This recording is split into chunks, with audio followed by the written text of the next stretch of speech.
दोस्तों इस पृथ्वी पर मौजूद सबसे जानलेवा कीटों में एक मच्छर भी शामिल है, जो कि हर साल डेंगू, मलेरिया, चिकनगुनिया जैसे बीमारी को फैलाकर लाखों लोगों की जान लेता है। यह इन बीमारी को फैलाने में एक वेक्टर की तरह काम करता है। दरअसल जब एक मच्छर किसी इन्फेक्टेड जीव को काटता है तब वह भी उस बीमारी से इन्फेक्टेड हो जाता है, और फिर जब यह इन्फेक्टेड मच्छर किसी दूसरे जीव को काटता है तब वह बीमारी दूसरे जीव के अंदर भी चला जाता है, और इसी तरह मच्छर एक जीव से दूसरे जीव में बीमारी फैलाने का काम करता है। लेकिन दोस्तों आपको बता दें कि इस दुनिया में सभी मच्छर की प्रजातियां बीमारी को फैलाने का काम नहीं करते। बीमारी फैलाने का काम मुख्य रूप से एनोफिलीज, एडीज और कूलक्स जैसी प्रजातियां करती है, जो कि मच्छरों के द्वारा फैलाई जाने वाली सभी तरह की बीमारी को फैलाने के लिए जिम्मेवार है। वैसे दोस्तों आपको बता दें कि आज इस पृथ्वी पर मच्छरों की लगभग 3600 प्रजातियां निवास करती है, जो कि साइज में 2 mm से लेकर 19 mm तक हो सकती है, और यह अपने विभिन्न प्रजातियों के आधार पर सभी महादेशों में फैले हुए हैं। दोस्तों वीडियो में आगे बढ़ने से पहले आपको बता दें कि ऐसे ही इंटरेस्टिंग वीडियोस को देखने के लिए चैनल को सब्सक्राइब जरूर कर लें।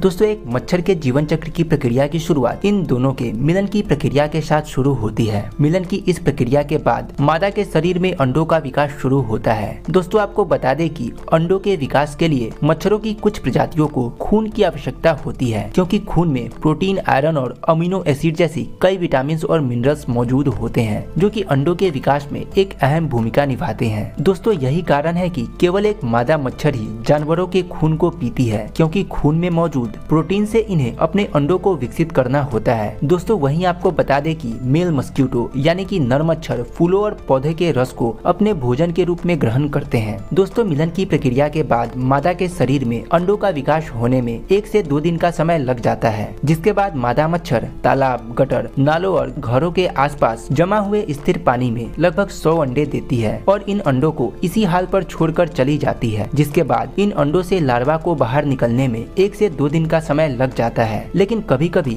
मौसम अनुकूल न होने पर इन अंडों से लार्वा को बाहर निकलने में महीनों का समय लग जाता है। यह लार्वा अपने अंडों के समूह से बाहर निकलने के बाद सीधा पानी में चले जाते हैं, और अपने लार्वल स्टेज को यह पानी में ही बिताते हैं। यह अपने शरीर को विगल यानी कि शरीर के लचीलापन की मदद से एक स्थान से दूसरे स्थान तक जाते हैं। दोस्तों लार्वा के इसी विगल कर मूव करने के कारण इसे विगलर कहा जाता है। इन लार्वा के मुंह में एक फिल्टर जैसा चेम्बर लगा होता है, जो कि पानी में मौजूद सूक्ष्म जीवों को छानने में मदद करते हैं। लार्वा इन्हीं सूक्ष्म जीवों को खाकर जीवित रहते हैं और अपने विकास की प्रक्रिया में लगे रहते हैं। इन लार्वा के शरीर के पिछले हिस्सों में एक रेस्पिरेटरी ऑर्गन मौजूद होता है, जिसे साइफन कहा जाता है। मच्छर के यह लार्वा इसी रेस्पिरेटरी ऑर्गन यानी कि सांस लेने वाले अंग की मदद से सांस लेते हैं, जिसके लिए यह लार्वा अपने शरीर को पानी की सतह से उल्टा लटकाकर सांस लेने का काम करते हैं, और इसी तरह यह अपने जीवन चक्र की प्रक्रिया को आगे बढ़ाते हैं। दोस्तों यह लार्वा विकसित होने के दौरान कई बार मोल्टिंग करते हैं और पहले से बड़े हो जाते हैं, और अपने विभिन्न प्रजातियों के आधार पर 1 से 2 सप्ताह अपने लार्वल स्टेज में रहने के बाद यह प्यूपा में बदल जाते हैं।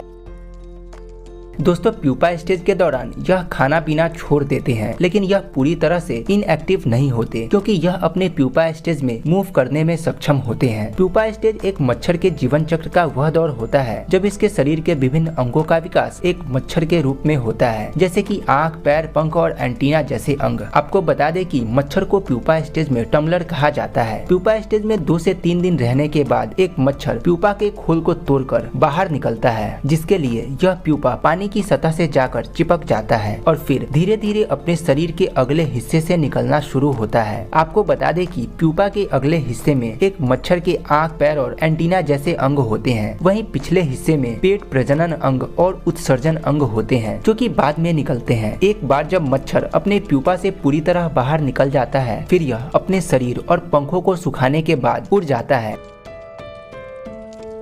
आपको बता दें कि एक मच्छर जन्म लेने के बाद अपने लिंग के अनुसार विभिन्न दिनों तक जीवित रहते हैं। जहां एक नर मच्छर 1 से 2 सप्ताह तक जीवित रहता है, वहीं एक मादा मच्छर लगभग 7 से 8 सप्ताह तक जीवित रहते हैं, जिस दौरान यह मिलन की प्रक्रिया में भाग लेते हैं, जीवन चक्र की प्रक्रिया को आगे बढ़ाते हैं और फिर मर जाते हैं। दोस्तों एक मादा मच्छर जन्म लेने और मिलन की प्रक्रिया में भाग लेने के बाद हर तीसरे दिन लगभग 100 अंडे देते हैं, जब तक कि वह मर न जाए। दोस्तों आज के लिए बस इतना ही। आशा करता हूँ आपको ये वीडियो पसंद आई होगी, और वीडियो पसंद आया तो वीडियो को लाइक करें और चैनल को जरूर सब्सक्राइब कर लें।